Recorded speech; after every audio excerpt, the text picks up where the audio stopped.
Alright, time to show off my work in progress on my tiny ass trailer.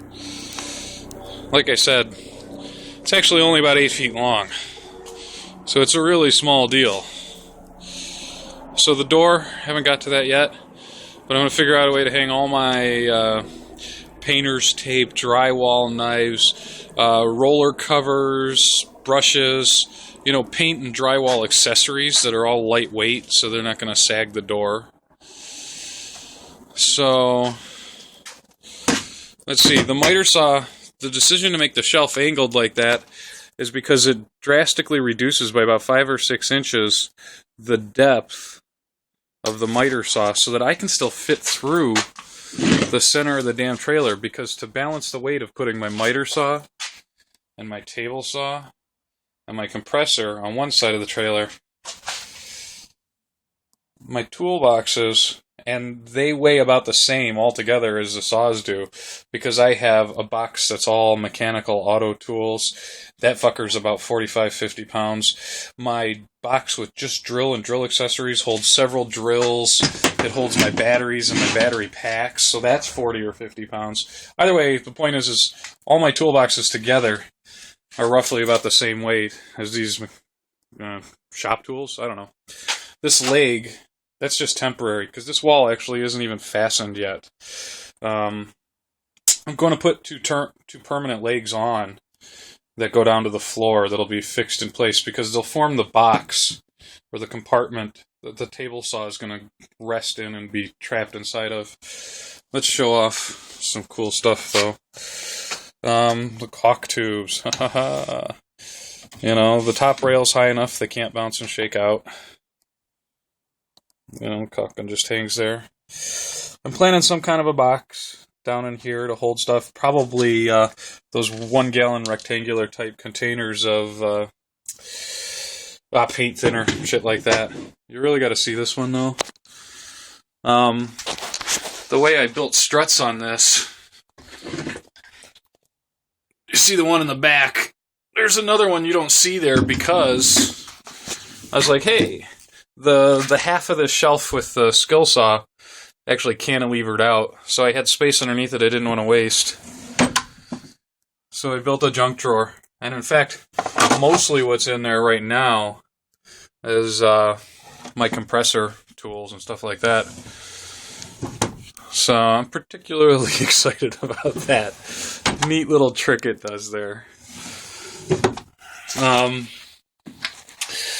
So like I said, the caulk can't bounce out.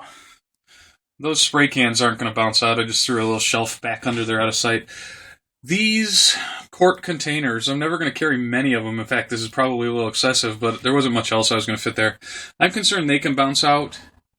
So I'm going to devise some form of a hinged bracket that falls down, just a bar that goes all the way across, that when it's hanging down, if the cans did bounce, the top of the cans would bang into it before they could leave the space, Everything in here is really carefully figured, though. I mean, I left myself exactly enough space to be able to get this last tube of caulk out, clear of the ceiling of the trailer.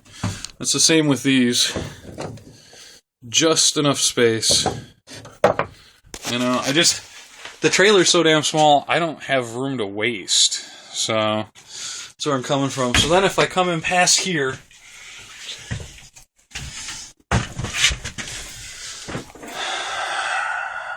I needed bins for more of the bullshit supplies. You got to imagine my entire plumbing box had more plumbing accessory crap than the actual plumbing tools. It was starting to get the same way with my electrical box. So these couple of coils of wire are hiding in, but there's half a dozen switches buried in the back there. I haven't figured out what to use in this one yet. Couple of rods between these two studs. I've only got my tool belt hung on it so far, but that's the idea. Those aren't wooden dowel rods. They are composite fiberglass tent poles that I've been scrapping or salvaging from people throwing out tents. Friends of mine who hire me to do dump runs and clean their garage out. I've got 3 tent sets of the bastards, and they're pretty much unbreakable. So they work out perfect. They're really, really tough. a lot tougher than a wooden dowel rod anyways. So they're not going to warp and they're not going to snap nearly as easily. Doesn't mean there's still a limit, you know. So I'm leaving just enough space in this front corner for the shop vac, which will be bungee corded into the corner somehow. On these front walls, I intend to do hardware storage for a variety of nails and screws, because those boxes, at least the little cardboard ones, that's a universal size that stays the same. Then there's the small 1 pound plastic container. Those are also universal among brands. Then you go up to the 5 gallon or the 5 pound container. Then you go up to the 25 pound container, which I'll have down on the floor.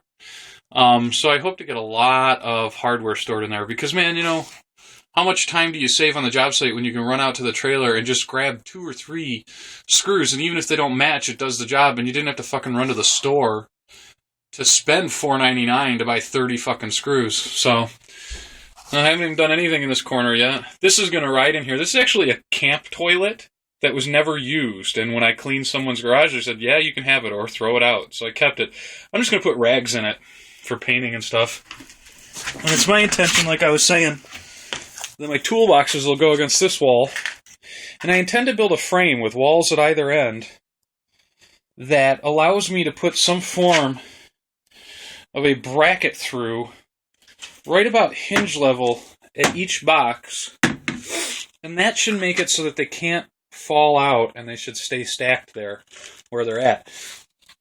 And then above in this space, which is about 36 inches tall, no, it's not a full 30, maybe 28, another series of shelving or something like that to hold the few odds and ends tools I do have boxes for, like, you know, my Sawzall, and my garage is a fucking pit, but, you know, that's because my tools have been spread out all over it.